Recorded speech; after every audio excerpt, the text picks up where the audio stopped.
So we're officially at episode 3, the big reveal, y'all. Hi, I'm Jannese. What's up? I'm Ray. I'm so excited for this episode, babe, because after talking about all the crazy shit that we've been through to get to this place, we're actually going to talk about our own individual stories. Yeah, and we're gonna kind of dive into our story as a couple. So Let's do this. Get closer. Like we love each other. right, it's my first time. So. No, it's actually my first time also doing like an in-person podcast. So I want to thank y'all first off for like bearing with us with like sound and the fact that we didn't start with video because we're just like kind of learning this as we go. We're like absolutely building the plane as we fly it. Yeah. I mean, you definitely have more history and more what's the word I'm trying to come up with? Experience. Yeah, sorry, total brain fart. But yeah, we're gonna get there. So okay, so how do we even start this story, babe? oh man, do we just start with how we met, or maybe let's give a little like pre us meeting, like what were we doing? well, in the last episode, we kind of got into the story with our exes and kind of like where we were. And yes, we kind of let out that we ended up like kind of going through our breakups around the same time. Mutually. So, yeah. And so I started dating like in earnestly after getting divorced. So I filed for divorce in August and I started dating in December. And I initially was like, hell no, I'm not doing dating apps. Like, I'm going to meet my future husband or whoever, like in the frozen food section of fucking they have such a stigma, right? Like, yeah. Dating app is like, let's not tell anybody that we met on a dating app. Oh my God. No. And especially because my sister, who also has a podcast, shout out to Watch Us Thrive. She met her abusive ex on Tinder or like Plenty of Fish or one of those.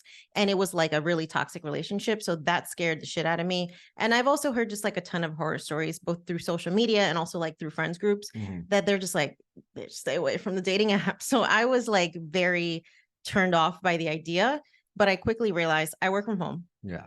I have to actively like leave the house to meet other human beings. Yeah. This is not going to work for me. And not everybody meets the gym, honestly, right? Yeah, I really don't ever see people socializing at the gym. Yeah, I feel like people just put on their headphones and there's like, and that's the only place I was going. Right. I'm like, I'm either going to the gym or I'm going to be at home. Neither of these are really going to be productive for me to meet somebody.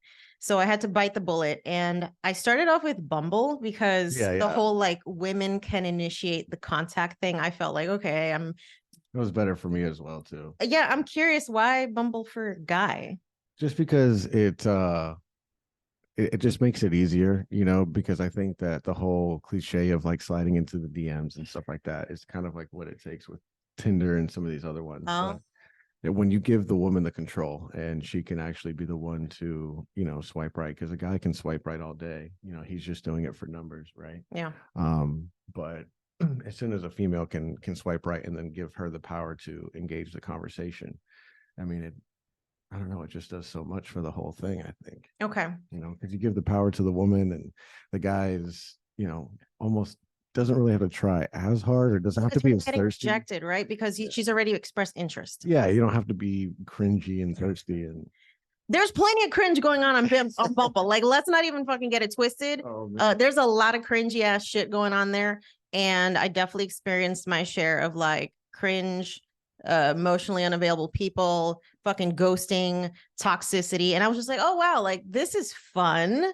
It's a real weird thing for the dating scene right now. It's just, I think we're all just still trying to get adjusted to it because, I mean, what was the first dating thing? Was it like eHarmony or something? Yeah. Right? Yeah. eHarmony back in 2001. And I'm just like, God. They've got a lot of success stories too. So they do, but they're also the most expensive platform. So I feel like people that are willing to pay like $40 a month or whatever it is that it costs now, it's just like they are committed to making the shit work. I'm about to make a dating platform, guys. What are you gonna call it? It's gonna be real close to Hinge. Okay. So right. So I'm dating December, January. It's just a fucking shit show. I met 3 people in person and they were just fucking terrible. What was the setting for that? Like the line at Trader Joe's or what? No, I mean like on Oh, Bumble. through Bumble. Yeah, through Got Bumble. it. Sorry. Okay. I met 3 people on Bumble, and they were all just like fuck boys. And I was just like, Shouts is out to all the it fuck me? boys out there. Yeah. I'm like, is it me? I'm like, I got ghosted after one date. You know, like I'm being breadcrumbed by another guy. He's like, oh, I like you so much. And then he disappears for 2 weeks. And I'm just like, oh my God, I'm going to be alone forever. And so I had to like take very frequent breaks from these dating apps because they are emotionally exhausting. Right. Did you have the same experience or you're just like, what the fuck is this? Yeah, I would go through waves. So I kind of messed with it maybe for like I would say the better part of 4 months. Okay. And it was cool, but I don't know. I was kind of getting treated like a piece of meat on there, you know, because the women do have to engage, and I would get crazy things like I would get like weird dad jokes and Dad jokes. yeah, like what did the dinner plate say to the no yeah what did the dinner plate say to the salad plate? Dinner's on me. Oh my God. Okay. That's literally what I said when I read that. Wow. I was like, okay, good for you. That's A for effort, I guess. I don't know. It's no, crazy that's a though. fucking F for effort. That's ridiculous. What is that? Oh my God. So, but yeah, and then that's when I kind of initiated the whole 3-date rule. Ooh.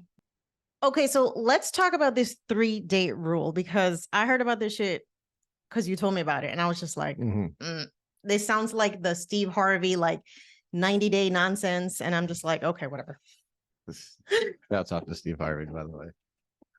Yeah, so the 3-date rule is super simple. It's just that you know, one night stands and quick hookups are a huge thing with the dating, right? I mean, meet up for drinks, and next thing you know, the conversation's there and things just kind of naturally happen that way, right? So the 3-date rule is exactly what it sounds like. You know, let's hang out in person, you know, at least 3 times before I go back to your place or you come back to my place. And it's rooted out of the sexual aspect, but it's also from a safety aspect too, because there's a lot of people that are getting set up and getting robbed and getting drugged and getting taken advantage of. So I think it's a good rule for both male and females, you know, because like there's all those horror stories of, you know, the guy getting his Rolex stolen or, you know, getting jumped by the girl's boyfriend. Oh, wow. I guess I hadn't even thought of like that. I mean, yeah, as a man, that's like the stuff you have to think about. I can totally see that. And okay, so how far along into the dating did you implement this rule? Maybe about halfway through. And when I was single between my most recent relationship and the one before that, I had done the Bumble thing a little bit, and then I kind of experienced that fast pace with that, and then I kind of carried that into the second time. So yeah, like two months in, I was doing that, and it was a crazy reaction I would get because some people would stick it out and then other people would you know, kind of just like fuck off and be like, oh well, you know. And then other people would also treat it like it was a mission. It was like they would try to like break me, you know. It's like a challenge for them to be like, oh, I bet you I can get him to break challenge accepted. I get him to break his 3-date rule. Interesting. Okay. So at what point did you decide, okay, Bumble is a shit show, I'm gonna go download a different app?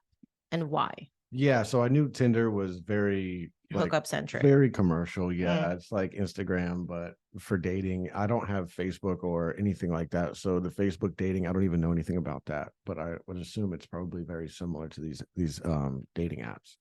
So I downloaded a couple of them, you know, a couple different ones like Match and stuff like that. And then Hinge was one of those in there, and that one just seemed like it was more of like how Bumble used to be. You know, it wasn't full of the chicks that were just posting as their description their Instagram handle or, you know, add me on Snapchat. You know, that for me, that's a instant no. Yeah. You know, so it's a red flag for me. Yeah. So I need to see some effort in your profile. I want to know a little bit about you. So interesting. Yeah. I think after Bumble, I downloaded an app called Chispa, which you may not know if you don't primarily date like Latinos, because I was very clear. Like, I'm not dating outside the culture. That just for me is like a must on the list. yeah. And so that app is specifically like marketed towards Latinos, but A lot of the people, I would say like 90% of the people on there are either in Miami or Orlando. That would And make I'm like, sense. well, this is fucking stupid. Like, I'm not gonna go drive 100 miles to go and meet somebody. Hell no. Never that serious. Like, No, never that. so that was not really useful. And then I kept hearing, Hinge's whole tagline of like the app that's meant to be deleted. Yeah, which is genius, by the way. With like marketing, shout out to Hinge. Like, y'all want to sponsor the podcast? Like, we're totally fucking here for it. Okay, call me. Stories, so. Call me. So I love the concept that they're like, yeah, the whole point of this app is like for you to meet somebody so that you can actually like stop fucking dating. I'm like, yes, this is lovely. It's exactly what I'm trying to do. And I also was impressed by just like the level of in-depth like work that you had to do to put together a profile. Yeah, like they can make you do like a voice note so you can hear like what somebody sounds like. It was just like you could almost get the sense of like what the person was going to be like right away.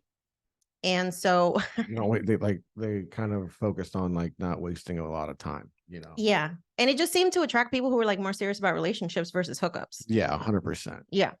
So I remember when I was setting up my profile, because Hinge also has like a filter option where you can like filter by location, ethnicity, if they're a smoker, if they have or want kids, any of that stuff. All that, yeah. And I literally filtered out for like everything that I would want.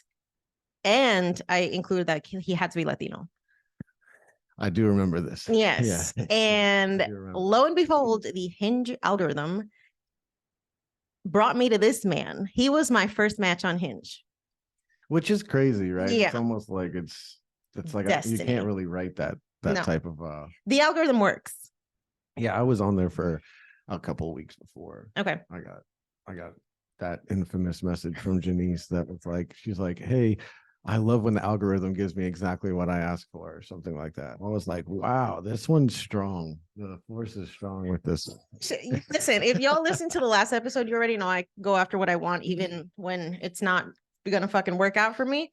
But I've never been one to be shy about expressing my desire for anything, whether that's like a career, some amount of money, or a man in this case. I think I just have to say I absolutely fucking love that. It's like the biggest turn on in the world. Really? Yeah, like a strong woman like that is okay. I mean, for me, it's like a thing. All right. So the fact that I came at you was not a turn off, which I think for a lot of men it could be. It could be intimidating. I mean, it had a little bit of like an intimidating factor to it just because it was out of the norm. It wasn't what I was used to on there, but yeah, you weren't getting fucking dad jokes from me. Yeah, those came later. But gosh, you guys need to hear this. The stuff that comes out of her mouth is priceless. Okay. I'm sure we'll dive into that at some point. But I want to know, what was your initial reaction? Like when you saw the message, like what made you respond? Well, it was like I said, it was unique, and I just kind of wanted to see, where your head was at, and then kind of see what your energy was, because I had certain things kind of set in my settings as well too. I didn't want someone super young. Are we going to get into our age? Yeah, we can talk about that right now. Okay. So I'm 30. And I'm 38. Yeah, fresh 38. And you about to be 31. Yeah, I'm going to be 31 soon, yeah, so it's 7 years, y'all. But nobody's counting. Nobody's counting, and age ain't nothing but a number. Okay. Hey.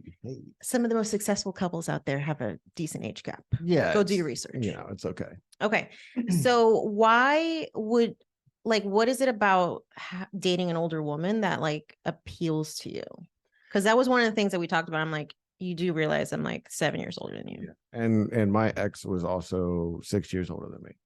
So, and then the one before that, we were actually the same age. But I don't know. I think that I've never been one to like really want to go out to the clubs or really do any of that young party lifestyle. And that's kind of what I would run into when I would, match or click with women closer to my age or especially younger. Yeah. And it was just a life that I don't really care for too much, so I'm big on connection and the vibe, and I need the energy to be matched. I need us to have like similar interests and stuff like that. So yeah, older women just always had they tend to know what they want because they've been through enough, whether it's men or just life in general. So I've always appreciated like experience, in all the ways. Right? So and it's funny because when I started dating, I noticed I would attract younger men, and it was not intentional. Did you have your settings set to like this age to this age, or It was like 28 to 42. Maybe. okay, all right. So I was willing to date older, but older men I have found, and this is my anecdotal information. This is not a fucking scientific study, but a lot of y'all got some fucking traumas that you're projecting onto women. Okay. Like you're making us pay for shit because by the time you're 40 something, you probably have some kids. Yeah. You probably have a divorce under your belt. You're fucking jaded. You're of a generation that is not big on therapy. It's very, very like suck it up. Yeah, like and there's a lot of that like toxic masculinity that's at play sometimes. It's just like it's a different generation. And that's tough. That's tough for a woman in your position too, with your level of success and your level of independence and everything. Like all those aspects are very intimidating to especially that demographic of men. Yeah, if you're like an insecure man, like my whole existence is just going to trigger you. Yeah, I think you've experienced that a little bit. Oh, all the time. Yeah. Like story of my life. Yeah. Yeah. So I don't know why I was attracting younger men, and I don't know, like y'all just like you have more like zest for life. No, you can definitely say that. Like young men are not all the zest, not jaded, and especially for somebody like me that like I was like I don't want to date somebody with kids. At some point, like in your mid 30s, it becomes very fucking hard to find childless men. Yeah. And I think you could say the same for women. Oh, 100%. Yeah. I mean, even at 30, it's crazy. You're just like, oh, of course she has kids. Yeah. So we match, and I send you this message, and you're like, okay. I wanted to explore that right away. I wanted to say, I mean, obviously I thought you were gorgeous, right? And then I saw the level of the level of attention to detail you put into your profile as well too, with the pictures and like the quotes and stuff like that. It was like, answering the questions and stuff was kind of cool. So, and then I think we were like exchanging like video clips and stuff like that. Like, yeah, we hopped on like the texts real quick because that was one thing for me. Like, I'm not going to be talking to you on a dating app for too long. Like, if we're not, video, like I'm not about to get catfished. Yeah, the catfish thing. Yes. So it's just like, okay, we need to take this off this app. Like, let's text each other. We started sending each other video. I think it was like at the gym. I, like sent you like a sweaty fucking like gym selfie in the parking lot or something. Yeah. And we proceeded to like literally text back and forth like all fucking day. Now, how long before we initially met up was this? We met the next day. Mm-hmm. See, it can happen. And I was so excited to meet you. Like I just felt like we literally clicked like instantly. Like we were just talking about all types of shit and just feeling each other out. And it just felt very natural. Like I wanted to continue talking to you. Yeah. And I think you wanted to meet like the same day. I was like, sir. Yeah, I was down. I was down. I think after a little bit of back and forth, I was like, well, I'm down to meet up whenever you want to meet up. And because I like to have the conversation in person or like on the phone versus, getting all the stuff out of the way through text. It's just kind of, it's just not fun. Yeah. It kind of takes away from some of it. Cause like when you guys do finally meet up for dinner, I want to talk about something. Yeah. There's like nothing to talk about it. Right. Like potentially revisit all the stories that we talked about through text. Yeah. I think you were at work that day. Possibly. Yeah. Because I feel like you were off the next day, and that's why we decided to meet up. Yeah. And yes, we went to like a little beachfront bar restaurant. Oh, wait. So listen, there are still men out here who actually plan fucking dates. And I was absolutely impressed by the fact that he like picked the place, picked the time, was like, meet me there. I'm like, I'm here for this energy because there are so many stories of men just doing the bare fucking minimum right now, where it's just like, I mean, I think a woman should expect to be taken out like to a fucking date before y'all start asking for a bunch of shit, Yeah, absolutely. And it wasn't anything super fancy. It was a place that I frequent a lot, with friends, and I've gone there since I was a kid. And it's just a great little vibe. It's not a lot of pressure. Mm-hmm. It's right on the beach. So I mean, they had like campfire pits out there. Mm-hmm. The fire was going after we had our drinks and food. We went downstairs and sat on the beach next to the fire. And Yeah, we watched the sunset. It was very romantic. yeah, she was like, "Oh, romantico." Well, because I was just so used to like dudes doing the bare minimum. Yeah, Like not even, they just want to invite you to the house. that's what I mean with That's the it. 3 date rule. It kind of like Yeah. was one of those things to all you single guys out there. It could be a good tactic for you. It doesn't mean to use it to your advantage, but if you really want to get to know a female that you're kind of talking to or something like that, throw out the 3 date rule. Maybe it'll. Do you think maybe, girls should be doing it too? oh, 100%. Okay. But the challenge is always going to be there from the men to like want to smash. And I think that for some men, they might get a positive response from someone that they're interested in. Like, no, I think, I have this 3 date rule. And, Yeah. So we're on the date, we're talking, it feels very natural. I'm very much like, I'm having a great time. First of all, you were late to the date. But I did tell you, and I even let you track me on Waze. You sent me the link. I don't even know if I opened it. Well, but I literally told him like he had an ETA for me. It's true. I guess it wasn't that I would just fucking showed up 45 minutes late without saying anything. Yeah, it was nice because I was a little nervous, right? Naturally. So it was nice to get there and like have a drink before we got there. It was nice to kind of like lube up a little bit. I'm like, okay, this isn't too bad. Yeah. Okay, so where do we go from here? Oh my goodness. We want to talk about how long it took for you to ask to kiss me? Yeah, go ahead. I don't know. I think I was like drink 2 or 3. I don't know if it was that far. I don't know.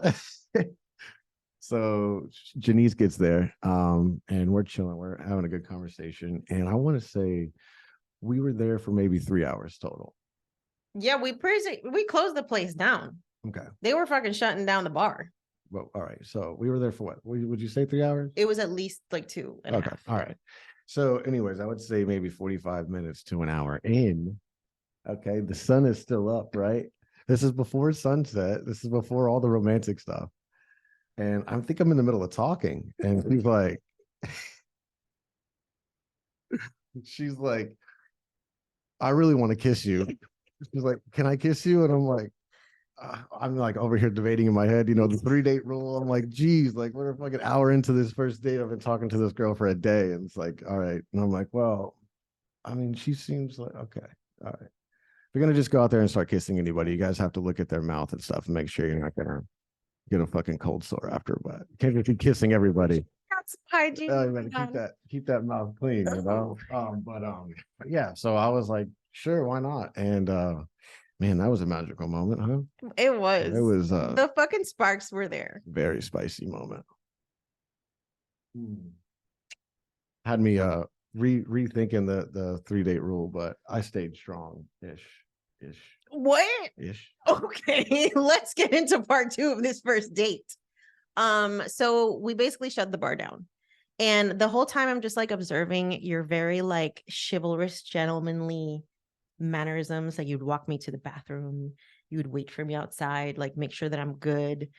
Like holding the small of my back. It was very just like fucking nice to just be like, babe, you were doing all of the like alpha male, like protecting your girl type shit. And I'm like, you just met me. Like that was such a turn on. I think that comes from my mom when I would come down and visit her and stuff like that. She would make me do the hold the door open and she would make me pull the chair out if we went out to eat and stuff like that. So I think that's where it comes from. And then she always told me, she's the one who told me this, like when you sit in a restaurant, the man faces the door, the entrance of the restaurant, or it might not have to be the door, but your back as the female should be towards what everything else is going on. That way, you have a little bit of a head start in case like something I mean, it is 2023. So interesting. Okay. So basically like your job is to always just be alert of your surroundings for the two of you. Right. I mean, it's the same thing with like when you guys sleep together, the man should sleep closer, like on his side of the bed should be closer to the door. Huh. Okay. And I think a lot of you guys out there would agree with me on that. I'm here for this energy. And then like if you walk down the street, yeah, the man walks outside closer to the road. Yeah. And the woman walks on the inside. Yeah. So yeah. Okay. I love that. So I was picking up on all of these like subconscious, body language things you were doing. And I was just like, this is literally what I asked for. I'm like, I want a man that I feel safe around. Y'all know I said this in the last episode. And instantly I just felt like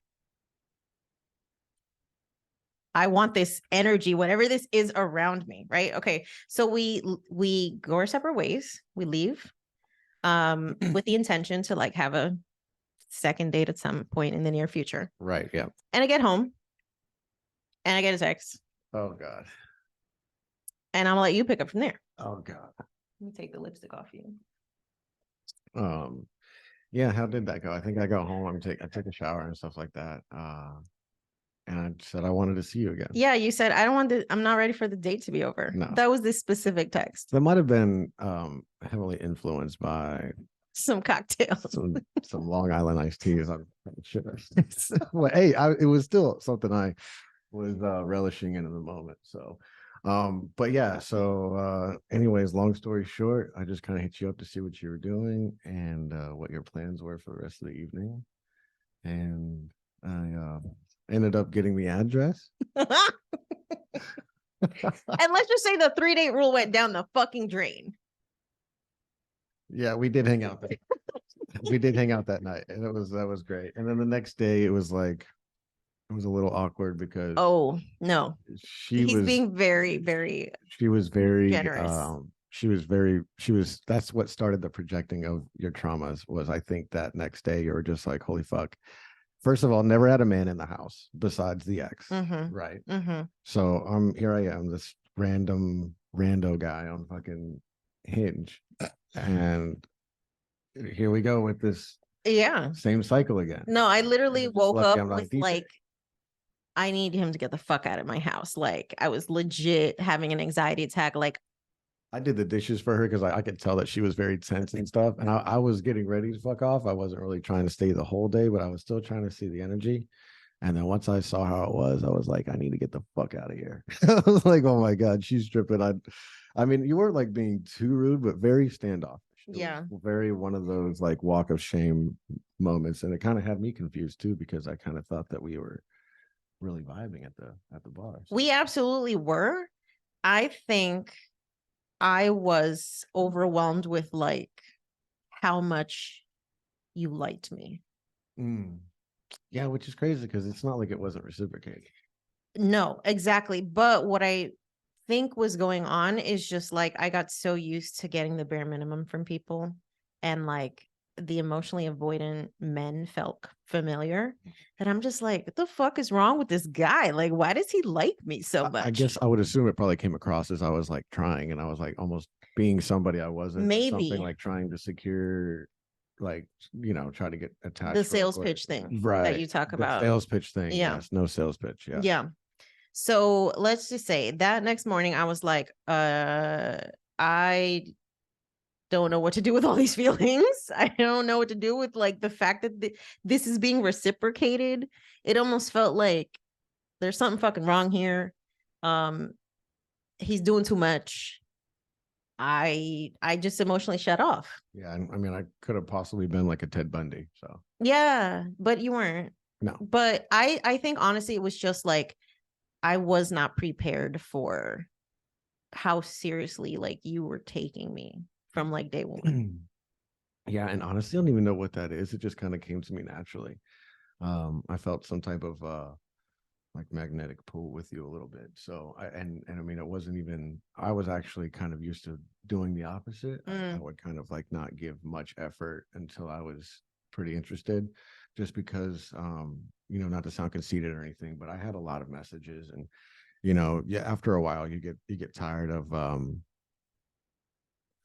you get tired of like repeating yourself, and going, going through the interview process. What do you do for work, and where are you from, and blah blah blah. So yeah, there was definitely connection, like from on both sides.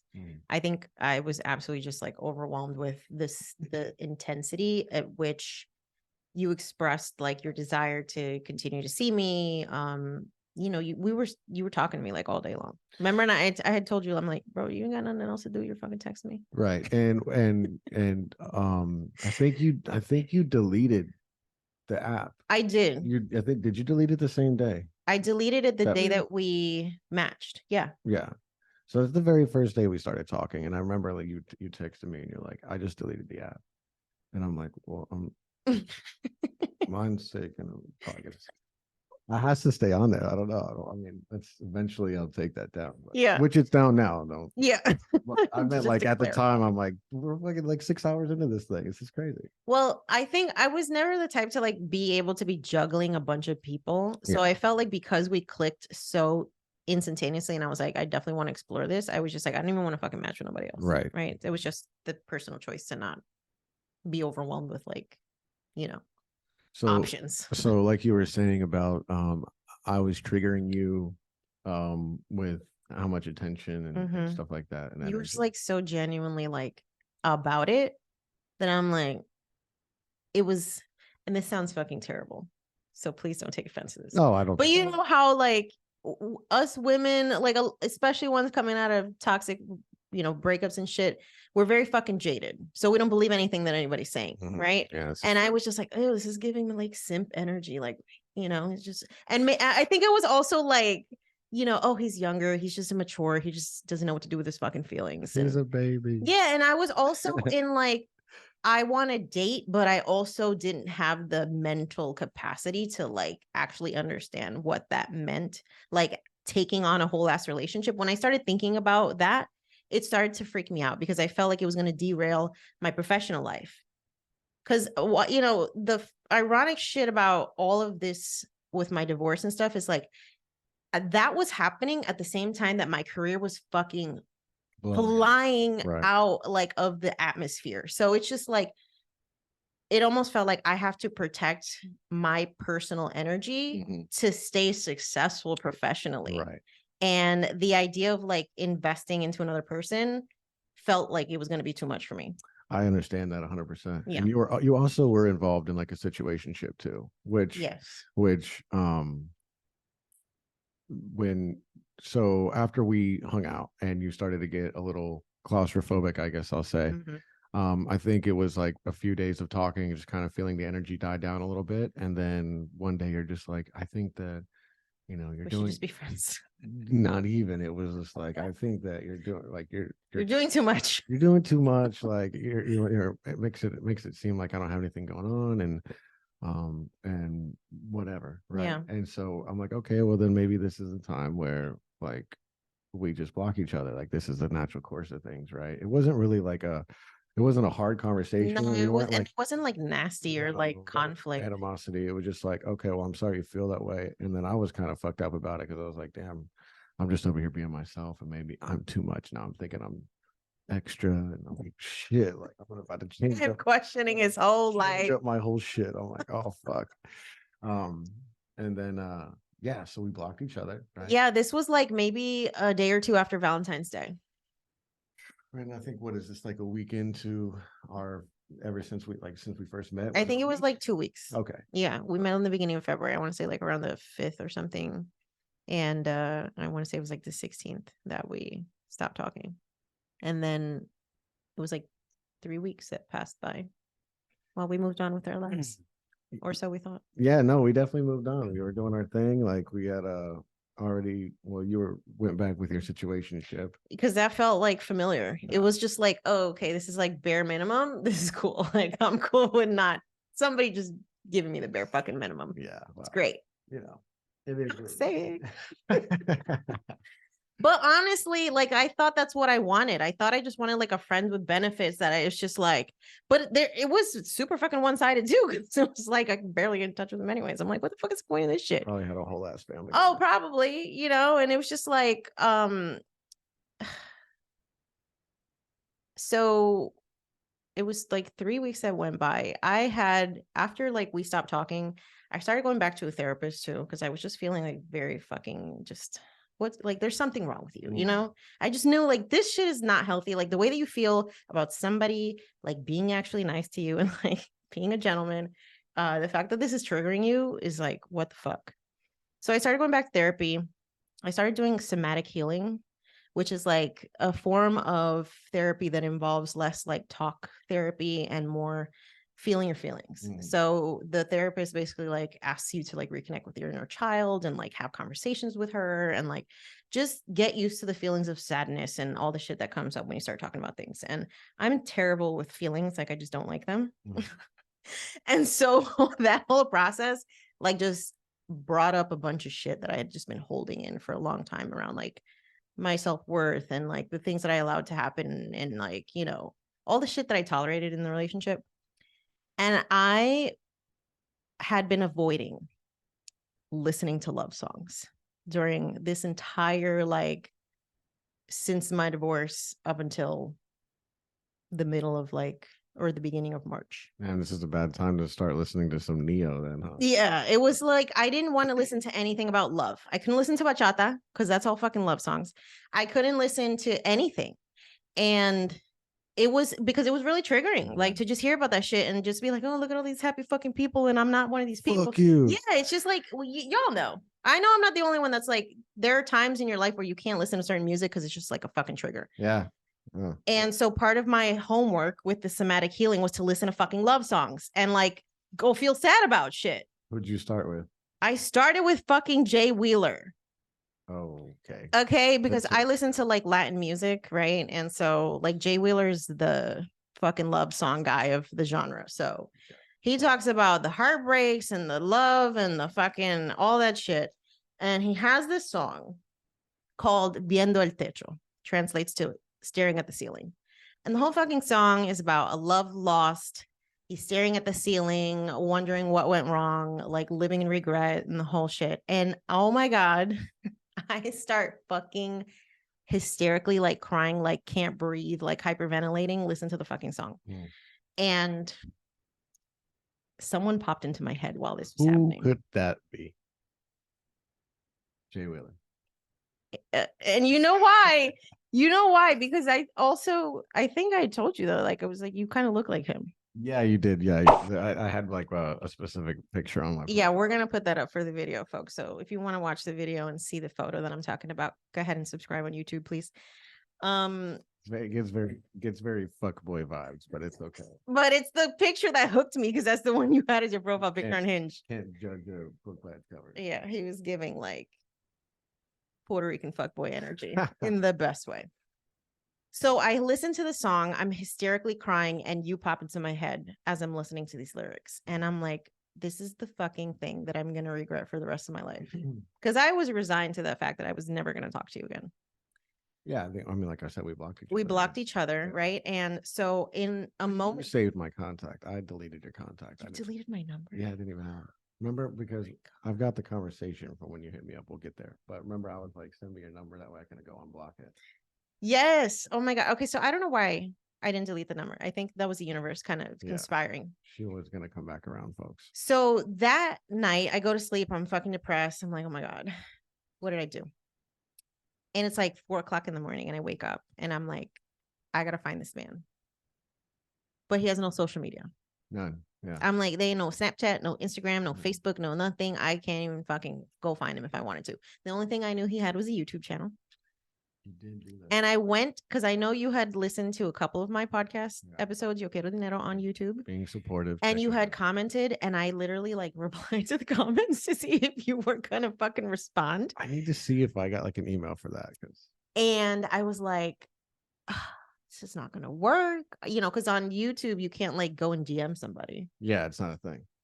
So I'm like, what the fuck am I gonna do? And I tried texting you from my number to see if it went through, and it didn't go through, because you guys know if you have an iPhone and you text and it doesn't say delivered, then that means you're blocked. And I have read receipts on too, so you can tell. So you can tell. I've actually read it. So my super sleuth self goes on google.com and it's like, how do you get another phone number? You guys are going to love this part. This part is like the level of cringe, but the level of like romance. I said I go after what I want. Yeah. So you go ahead. You got it, girl. Okay. So Google Voice, shout out to you. Free service. If you need a phone number to text somebody who has blocked you, rekindle that love, whatever. I got a number. And I texted you a whole ass message. Babe, do you want to pull this up? Let me pull this up. Hold on. I sent a 5:15 a.m. text message. But it was like, hey, Ray, this is Jannese. I just wanted to reach out. And it was like, I know this is going to sound crazy, but I just wanted to let you know that like I made a huge mistake, and if you will like, allow me to whatever. Make things right. Yeah, I'd love to just like whatever. Try again. And if that's not an option, I completely understand. I just knew I would regret this forever if like I didn't reach out. At least try. And so what happened? I saw that you read it. And then you see the little 3 dots. And then I'm like, oh shit, is he gonna respond? Because I was really like prepared for you to just be like, this fucking bitch. Like, I ain't even gonna bother. I should have texted you back. Get the fuck out of here. And his response was, wow, girl, I did not expect this as I'm getting ready for work. Yeah. Send me your number so I can unblock you and I can see where your head's at. Yeah, I wanted to see where your head was at. Yeah. And this was March 2nd. So about 3 weeks after we stopped talking. Yeah, man. And we've been up each other's ass ever since then. I mean, yeah, I guess that's pretty much the rest is history, right? I mean, it's like next thing you know, you're like, hey, I'm going to Puerto Rico. Like, do you want to come to Puerto Rico? And I'm like, yeah, I've got PTO. Like, let's do it. Yeah, we took our first couples trip like fucking 10 days after we started dating. Well, you were down there, right? You were down there with your friend Melody. Yes. Shouts out to Melody. Yeah, hey girl. And I came down there like 8 days later. Right. And flew down there and met up with you. Yeah, it was like 3 weeks back into like when we started talking that. Yeah, and I mean, I think that leading up to the Puerto Rico trip, I think we were talking about, are we going to fall in love in Puerto Rico? Right. Yeah. And what happened? We fell in love in we fell in love before Puerto Rico. Like, let's be honest. Hey, Puerto Rico had some magic on that. They really did. Puerto Rico was quite an experience. But it's funny because you actually told me that you loved me like before you came to Puerto Rico. Yeah. We said it to each other. Right. And you asked me to be your girlfriend officially via text message on St. Patrick's Day as I'm in the bar with Melody watching the Puerto Rico like baseball USA baseball game for the World Classic. And you were like, yeah, I can't wait. Like, I just make this official. I feel like there was something else going on though. I mean, you were obsessed with me. I mean, duh. I mean, I'm not gonna lie. There was something else going on, but babe, it just, I forget what it was. We bonded so much within like such a short amount of time because we talked constantly, like hours long conversations. And it wasn't like superficial shit. It was like, talking about our family history and just like the things we've been through and like just how we approach different things in life. And like, the more that we started to talk and just get to know each other, the more we're like, yo, we're on the same fucking page with like so much stuff. And it felt so easy. Yeah. And like the age thing seems non-existent. But that was a big thing for me. I remember we had a conversation where I was just like, I'm afraid like it's going to be too much of like a thing. And I think I was making it bigger for me than it was for you. And you had 100%. To like tell me, babe, like, that's not even like a question. That's not even what I'm thinking about. Like, I don't care about that. I just, And then we had the similar conversation, about your level of success and stuff too. Yeah. Because you were just like, look, I've been down this road before and I just don't know how you would react to this or whatever. And I felt like I was okay with it, but it was more of like, I've never been with somebody that could like hold their own.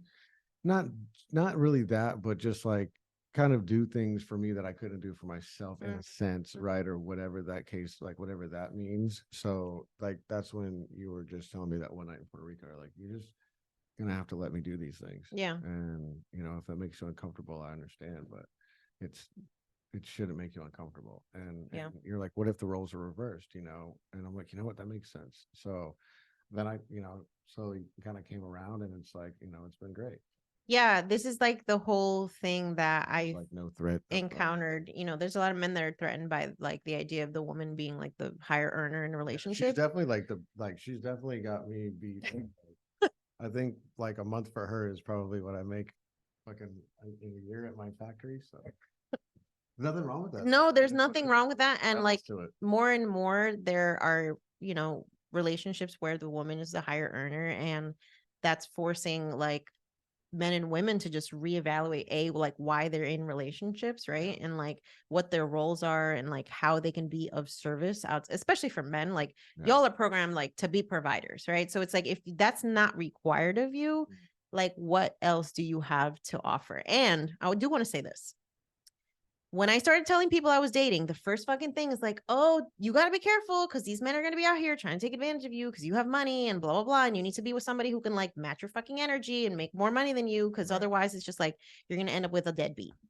And for me, that was like such a fucking toxic narrative because I've never looked at relationships as a financial benefit to me because I always grew up like, I'm going to make my own fucking money, whether I'm single or in a relationship or whatever. Like, I'm never going to be the girl that needs like an allowance from her man. Well, it's kind of also disrespectful to you as well, too, because like for them to say that means that they don't trust the judgment that like your own judgment. They Or don't that I trust have nothing else to offer. Yeah, that they're gonna think that like they clearly think that you don't have like enough clarity to weed out the ones like I mean your whole niche is based on money and how to like utilize it and take care of it. And so it's like if you of all people aren't able to like spot the mooch, then like, Yeah. what the fuck? Then it's like, I shouldn't be giving But advice to I'd be nobody. like, come on, folks. I mean, I know you guys are saying it from a good place, but give me some fucking credit. Like, That. I think I can keep a fucking weasel out of here. Well, and the thing for me was also just like if I really try to approach relationships from the perspective of like, well, he's got to be a fucking millionaire.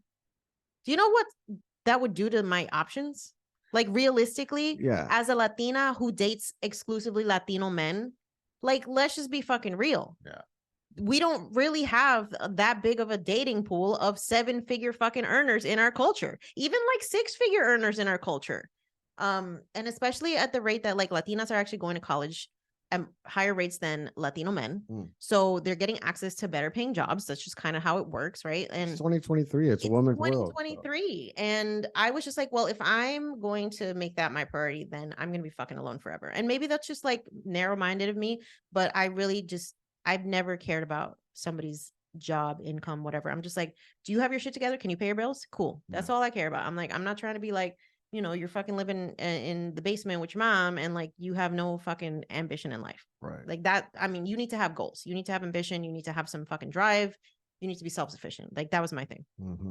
But I also was just like, I care nothing about money. I need him to be a good person. Yeah. Because you can't pay for that shit. You can't buy that, right? I need him to be a good person. He's honest. He's trustworthy. He's a gentleman. He takes the lead when I ask him to, and he also lets me be the bad bitch when I need to be. Yeah, he respects me for like who I am and doesn't get fucking threatened by what I have going on. Because I experienced a lot of that with my last relationship. I was always just felt like I had to dim myself because it was like too much for his fucking ego. And I've also like been like one of your biggest fans this entire time, like even when you were writing your book on the condo and like sending pictures of the condo and stuff, I was always like, man, like this is so good because you've like busted your ass. Yeah. And I had a business right for 5 years, so I kind of and the men in my life, my grandfather, my dad also built businesses and stuff, so I know what it takes, and so once I see someone reaping the benefits of what they've sown over the years, it's like you've always deserved to enjoy everything that you've got and the trips that you take and stuff like that. So thanks, and then great. When you told me that you really just wanted someone to share life with and someone to come home to and stuff like that, I was like, okay, well, yeah, there's no need for me to feel threatened by anything at all. And it's like, it's not like I've given up on what I want to do. Right. So I have my own plan for what I want to do for myself. So, who knows? Yeah. Yeah. So I always just felt like the character was more important than the accolades.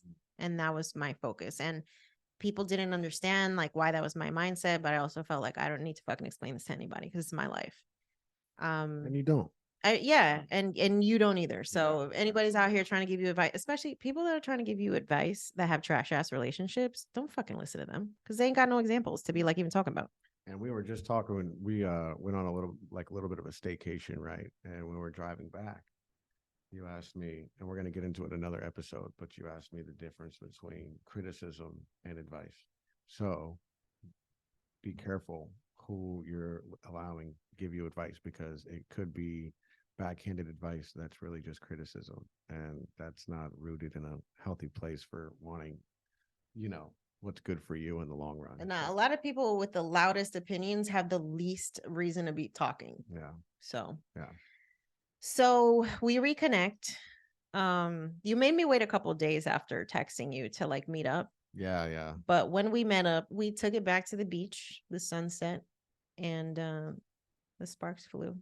It was like we picked up where we left off. But I will say you were definitely more like hesitant the second time around of just like, I'm trying to see if this chick's gonna pull another fucking, Yeah, that did give me side exit. yeah, it did give me a little bit because you definitely like projected, some of your trauma and stuff like that. And for you to be able to just kind of like turn off so quick kind of shook me a little bit. Yeah. I was like, wow, well, what is it? How's it going to be when times get tough and like whatever? If like it's so quick for you to do the fight or flight thing, and the flight option is just like right there all the time, which obviously it is for you. There's not much that's like going to keep you around other than what you want.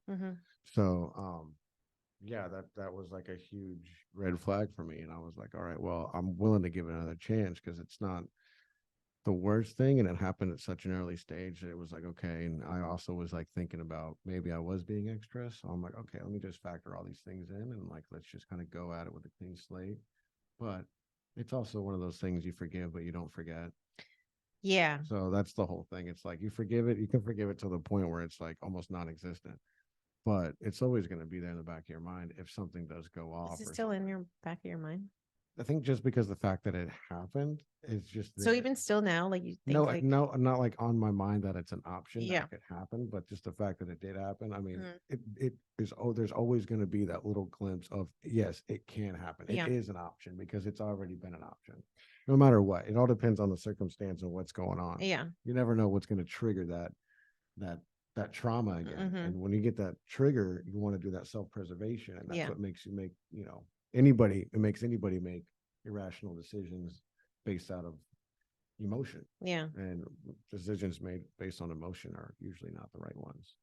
Well, and I think also part of like why I responded the way that I did is because I really still was like not good at communicating my emotions. Yeah. Like I was just real good at being anxious, but not like being able to verbalize it or even understand my own anxiety and why like I was reacting that way. Yeah. And you've never been with a man like me, that I'm pretty good with communicating and expressing my No, you're emotions and fucking stuff amazing. that. Like So I'm gonna give him his flowers. Like the man is capable of just like having the most difficult conversations and not judging and like actually coming with solutions. yeah, well, patience is key, right? And then also me going through my own therapy and stuff like that to kind of get to figure out all my little bugs and Yeah. quirks. I'll That's never big. forget, babe. We had I want to say our first argument where I was feeling very needy and like projecting shit on you. And you got annoyed with me because I think you thought I was going to like dip again. Like I was giving you the thought that like, oh, she's just looking for another reason to fucking be out. Yeah, this happened a couple times actually. Yeah. And, we got into some conflict. It was like, all right, let's like dead this, talk the next morning. And I woke up to like a fucking novel, a text message. Voice to text is like Yes. the thing. And I was just like, oh wow, like this man is for real. I'm gonna read it because I screenshotted this and I was like, oh, this is husband shit. Okay. This is like soulmate shit. Oh Okay. no. Okay. Oh Lord. I think I said something like, I'm sorry for how everything went last night. I was being like super emotional. I just want you to know that like I'm not trying to dip. I'm just feeling my feelings and talking to you about them. And so you said, thank you for that. I'm not going to lie. Last night I was kind of turned off because I didn't fully understand what you were going through and I'm still getting to know you. So I had no choice other than to look back at how things ended before because I was just seeing some similarities and I apologize for that. That is honestly just my own defense mechanism as well because I don't want to be hurt or led on again. I do apologize for that. I know my energy was off. That's what it was too. I was just like, why are you like so weird? And I was projecting shit. And you said, I want us to work on this. I want to work on this with you together as a power couple because I don't think it's healthy for you to bottle up these emotions or ever have any doubt or second guessing anything. I feel like it's healthy for you to be able to come and talk to me about that. So I'm going to work on not being as defensive and work on being a little more secure. But I think that comes with you also being a little more secure. So we definitely feed off each other's energy. And I just apologize for not being the support that you needed last night. And that's my mic drop moment right there. And I was just like, I've literally never had a fucking conversation like this with a man. Actually, baby, I have a confession. What? That whole entire text message was Chat GPT. We don't know what to lie because it was March 23rd and ChatGPT did not come out yet. I had the beta. So honestly, babe, like that was a pivotal moment for me where I was just like, the healthy communication, conflict resolution that I've always fucking desired with a partner is real and it's possible. And I've found it with you. Yeah. So that text message brings me back to some things I learned in my therapy. So in that text message, I go over our issues, what we're each having. I acknowledge my issues. I also acknowledge why I think they're happening for both of us. And then I also acknowledge what I could have done different. Right. Mm-hmm. So, and kind of like express what's happening, but also just kind of run through it and then kind of come up with some solutions and kind of like also like, hey, I probably could have done this different. So like, Yeah. Yeah, I think it's safe to healthy say I was in love with communication. that man after that text message. I was like, oh, I ain't letting his ass go ever. You're the best guy. So gosh, babe, like I have to say, I can't even like, you know, when like you have a desire or a wish or something and like exceeds it. Like you get something that's like even beyond like what you could have imagined. Like that's this right now. Like for real. I just can't even wrap my head around the fact that like in 2023, it's actually still possible to like have a healthy relationship with another human being. I mean, I don't know. I don't think a lot of people out there are having pretty good relationships. I mean, I hope so, but you know, there's a lot of horror stories, especially on social. Like y'all follow a lot of like relationship or like dating coaches and shit. Like if you go through those comments, there's just so many people checking out of love because they've just been burned so many fucking times that I guess at some point it's just like I just cannot do this anymore. You know? Yeah. And I mean, that self work is real, you know. You So got to real. try to figure out why you're making these decisions and why you're attracted to the type of people that are going to do you some detriment and stuff like that. But later on in our later podcasts and stuff like that, and later episodes, we'll talk to some other couples and even just regular individuals, and we'll kind of help you guys figure out what's leading to your decision making with some of these people. You know, like with the toxicity is like, why is toxicity attractive, and what toxic traits are you attracted to? All these things, like, you know, what's the pattern with the people that you've been with, and Yeah. You know, and I think one of the things that helped me like accelerate my ability to like attract a healthy relationship was the fact that I'm like not afraid to do the work. And I've been doing like a lot of self-development for years. Like that's one of my favorite things to do. It's just like always learning about like how the mind works and emotions and all that shit. So I feel like I was ahead of the curve with that. But I also came to realize that there's only so much you can heal on your own, right? Like you can work on your childhood traumas, you can work on like understanding your relationship patterns and your attachment styles and all that shit. But there are things that you are not going to heal until you're in another relationship, whether it's healthy or not, and you're triggered and you work through those fucking triggers with that person, you know? And I think like what happens for a lot of people post breakup is like they focus too much on the self work to the point that it's like you get into self preservation mode and you're just like turned off. become selfish. Yeah, you're just like, I'm gonna be at peace. Yeah, I'm it's just like choosing peace. And I'm like, but being with a person doesn't necessarily mean you're giving up that peace. right. It should add to it. Right. That person should fucking add to your peace. And if they're not, then that's not the person for you. But there are things about like jealousy. You're not gonna be fucking triggered about jealousy being alone. Right. So if you are a jealous person and you get back into dating and you're in a relationship with somebody who's triggering your fucking jealousy, then you got to be like, well, why am I allowing this? And is this person going to stop fucking doing this? Yeah. You know, and even things like conflict resolution, like you can't fucking fight with yourself. I mean, I've seen some people at the bus stop, and I'm telling you, I've seen some people at the bus stop that are clearly arguing with themselves. You know, I mean, that's fair. But 7-Eleven. most of us who are not under the influence of substances, you know, you're going to need another person to actually like work on your conflict resolution skills and your communication skills. So a lot of that had a lot of passion in your voice when you just said that. Yeah. So what has that done for you? What? Like with us being together, like, because you've told me several times that just being with me has healed you in a lot of ways. What are some of those Yeah. ways for the folks out there? Well, I feel like I have become really good at being able to communicate my emotions. You have a lot night and day from when we first got together. Mhm. You know, I would shut down like in the beginning because that's just my normal like reaction. I just shut down and run. Right? It's the fight or flight shit. Because I have been presented with the idea that like if I do express my emotions in the past, it would lead to fights. And even as a kid, like, when I expressed my emotions at home, like it was kind of just like, get the fuck over it. So I learned how to shut off not the emotions because I still was feeling them, but I just stopped communicating them because it was just like, what's the point? right? And so for me, it's been so healing to like feel shit and talk to you about it and explain to you like why I'm feeling it and not feel judged about it. And you just actually like care about, oh, well, I didn't realize like that was happening or that I was doing this to like trigger you. I'm not going to do that. Or Right. like, let's come to a resolution of some kind. Yeah. That's like a fucking game changer. Teamwork. Yeah. It's just never felt like, well, get over it. Like you feel like that, I don't give a fuck. Right. And that's just what I was used to. Yeah. And I don't have that. I'm just not wired that way. You know, I've always kind of been aware of other people's emotions and stuff. So, I'm very connected. It's the Virgo energy for me. Mm. We're actually like astrological perfect matches. Taurus and Virgo. I mean, I'm not surprised. It's destiny, y'all.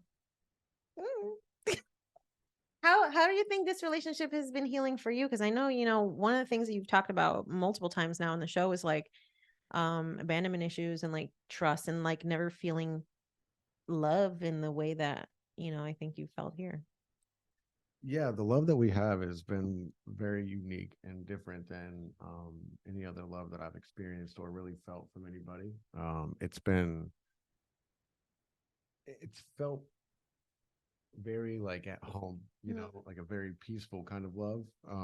There's not, besides that little bit of bickering that you brought up earlier when I forget what it was even That's about. just us feeling each other out, though. That was just like learning how to navigate our emotions and communicate them in a healthy way. Yeah. So other than that, like we haven't had like a real like fight or argument about anything. I'm not really a fighter or arguer anyways, but there hasn't been absolutely no name calling. No, Not no even disrespect. close. Like nothing like that. There hasn't been any raised Not even yelling. voices Yeah. or like not even really a huge level of frustration. Maybe a little bit of like annoying, but that's just what happens when you spend a lot of time with somebody. There's going to be certain things where you're just like, Yeah. And also, I think like just the timing of conversations is something that I've learned to be more mindful of. Just like when it's the good time to like talk about something. It's not that you just sweep it under the rug. You just find a good time where both of y'all have the like that capacity. Yeah, that's dangerous because I'm the type that as soon as I know that there's something wrong or if I have something wrong, I want to talk about it right then and there, and you're the type that's like, no, you're at work or I don't want to add anything to it now. We'll talk about it later. And I'm just like, no, let's do it now. Does that trigger your anxiety like to wait? I mean, it does, but then it also starts to make it seem like it's not that serious, Oh, okay. and then, but it matters to me. So Yeah. I'm like, well, it's like obviously it's serious because you brought it up and like your vibe is different. Yeah. But now you're telling me that no, it can wait. I'm like, no, it's like no, you're doing too much. Yeah. Doing too much, girl. Okay. That's fair. Now, So the love feels different. Yeah, it feels so different and unique and very special. I like that. Very fond to my heart. And I think everybody deserves to experience a love like what we have without being too cliche, but this is the Corazon Chronicles. Yeah, no, I mean, I totally agree with you, babe. Like, everybody deserves to feel what we feel. You have a couple of friends, just like I have a couple of friends that are busy searching for love on the sites and the bars and the long distance things, people playing games with their emotions and stuff like that when all they want to do is just find somebody and build a family. And yeah, it's real tough. And then for us to have what we have and then to see the potential in our friends and stuff like that, and we want that for them as well too. And also it's you know, like what you said earlier, when you were single, you were like, fuck, like all the couples, right? And the last thing you want is like for your friends to be like, you guys are fucking gross. You know what I mean? Like, you Fucking guys, the cringy, level no. of cringe you guys have is insane. You guys are gross. Go get a fucking room and like burn it out. Yeah. You You know, deserve to feel this. Like, this is so much fun. I don't I know. agree. And I think honestly, like a lot of I've always said that the best revenge after heartbreak is being fucking happy, like despite everything that happened to you, right? Because Mm. you can, with all the shit that I've been through, I could so easily just have every reason to fucking turn off and just be like a man eater. A lot of older women do that. Not older, but you know what I mean. A lot of like, especially Latina women. Experienced. Yeah, a lot of Latino women go that route. My grandmother did that. It's just what happens, you know, scorned women and heartbroken women. It's tough. You know? Yeah. And it's easy to like, I think that's an easier option than to like be vulnerable and open yourself back up and Yeah, risk so getting important. hurt and, just like putting yourself out there. But I had to make the decision like, I deserve to be fucking happy and I'm not going to allow the past to like dictate now my potential future with somebody else. Well, I mean, now that I've experienced the level of happiness that I've felt with you, I don't really want to experience anything else. And I think it's probably going to get stronger. I Right? hope so. I would assume, Yeah. you know, I mean, is there ever going to be a time where we kind of like plateau and we're just kind of like sleeping in separate bedrooms? Oh God, Like, that's not plateauing. That's does fucking everybody get to terrible. like a point where it's like, oh, I'm fucking bored now? Like, You know what I realized, babe? The couples that get to that point are living like separate lives in relationships. separate like hobbies and stuff? Or, you Everything. know, They just like separate coexist, mm, but they're not actually partners. roommates. Yeah, it's like, okay, we live together, we pay bills together, but like, do we actually do anything that strengthens our bond? Do we Mm, have shared activities? Do we have shared values in life? Are we working towards the same fucking goal? right. Like, I never felt with my ex like that that I was building for us. Mm, He was just kind of just like, well, that's your shit. Like, that ain't got nothing to do with me. And right. that was always the energy. And it, like, with that energy, you're always just like, well, what the fuck is the point of this? I went through that with my first ex as well. Mm-hmm. Yeah. It was like, you know, I don't know if it was like from like a respect standpoint, but if like you're literally asking the person to join you in this thing that you're trying to do, and they're just like, nah, it's kind of like it feels Yeah. like a slap in the face. Yeah.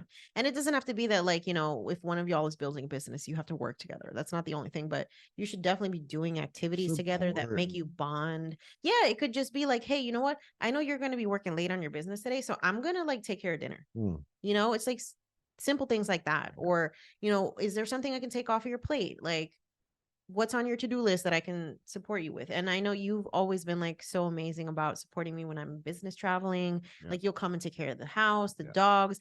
I never felt like that was a burden for you. You were almost just like, what do you need? Whatever. Like, You need, let me know. yeah. And I mean, you've gone above and beyond, like, with that. And that is what for me, like true partnership looks like. It's Yeah. just looking for the opportunities to serve, but doing it out of like a genuine desire Yeah. and not like resentfulness or like obligation. It's like I've always felt like you extend your help from the most genuine, like I love you and I just want to support you. Yeah, it's like Energy. really it comes from that, and it's like I just want your day to go as smooth as possible. Mm-hmm. You know, especially when you have something busy. Like I know I couldn't make it for the convention. Shouts out to all you guys that went to the convention. I couldn't make it, but I would have loved to be there and help you. But you had your sister, you had your team, so Yeah. you were fine. But And you were holding down the fort here, making sure that my dog was taken care of, Yeah. which is a lot too, because just like that behind the scenes support from our partners is like sometimes the make or break with us being able to pursue our individual goals. Right? Like if I didn't have the support at home, it'd be much harder for me. Then I have to pay people to do the Right. things that you help me with. And, It's almost like I'm a house hubby, but I'm a house hubby with a full-time job. yeah. I literally work 12-hour shifts. So Yeah. it's like, I mean, it's like, But we make it work. hell yeah, Right? We make it work. And like, when you're working with your 9 to 5 and you need support with the Airbnb business, like I'm going down there, I'm gonna coordinate shit. Yeah. So like we're always looking, babe, what do you need? Right. How can I support you? Yeah. And it's just like very natural. I love that so much for us. Yeah. And I think that's what everybody deserves in partnership. It's like that's the difference between a bullshit relationship and like an actual partnership. I can't wait to talk to some of the other couples. I know you have a few that you have in mind already. Mhm. I don't really I guess I have to like start to like kind of tune in with some people and try to find my own couple guests and stuff like that. But you've got a couple couples Yeah, that that are super eager to share their own stories. yeah, and that's like that's gonna be super sick because I've been so wrapped up in our story and just kind of going through the day to day and just living on the high of that. But to see other couples that are out here at their own dimensions, doing their own thing, living Yep. their own life in their own matrix, it'd be great to see like how people are getting along and the stories that it took for them to get there and the things that they make each other better with and the things that they could work on. Yeah. I know we have things that we can work on. I mean, obviously less than 6 months into this whole thing since we actually even met. Yeah. So we're working on things every day, but Every we're day. And I think that's the like part of it too, is just making the commitment to grow and confront all the things that life is gonna throw at us, like, and know that we're gonna be our biggest supporters in this, in that whole endeavor. yeah. All right, so let's wrap this up with our best tip for like maybe attracting something healthy, right? Because we definitely could have just gone back and pursued another relationship that looked exactly like the shit that we were in, because that could have felt familiar, but we chose to actively like not do that. Um, I think my best advice is what I said before. Don't let the past dictate what your future looks like. Mhm. Like, don't carry the past into these new relationships. Do Right. not make the Projected new trauma. person pay the fucking debts that Yeah. somebody else accrued. You're just gonna make people run away from you. You are. And that like energy, especially if you're coming from like, oh my God, I gotta make up for lost time because I wasted so much time. Like that desperate energy attracts fuckboy energy. 1000%. Okay. I love when she says fuck. So, But it's true, because like when dudes sense that desperation in you, that makes you pray. That makes you pray to be fucking just like taken advantage of, because you're just like willing to accept the bare minimum. we actually just witnessed this with Yeah. somebody close to you. Yeah, and it sucks because I'm just like, it's She's the worth energy that you're so much projecting. more. Yeah. And it's easy for like especially if you have like a number of toxic relationships under your belt, it's easy for those things to continuously fuck up your self-worth, so that you actually accept even less and less and less as you go along, versus like making the decision to like, this is a clean slate. What happened. I'm not going to project this shit into the future. I'm going to still look at things clearly. I'm still going to judge each person individually by like what they show me versus like what I think I see, or what their potential is, or like what I want the fucking story to be. Like, just take it for what it is. Take the information for what it is, and like do what you will with that. And try not to be too much of a fixer. Talk about it. Talk about it. So like the fixer thing is crazy because you know, if you haven't fixed yourself, obviously you don't have any business fixing anybody else, but you don't even have business fixing anybody else in the first place. The only thing you can do is kind of what we were talking about earlier, is just being somebody's support and kind of like bringing things to light. It kind of goes back to the difference between criticism and advice. So anyways, I love that, Yeah. what you just said. And I think my piece of advice that I would leave, that I also said earlier, was all of you single folks out there, utilize the 3-date rule. For real. Do it. Don't be like us.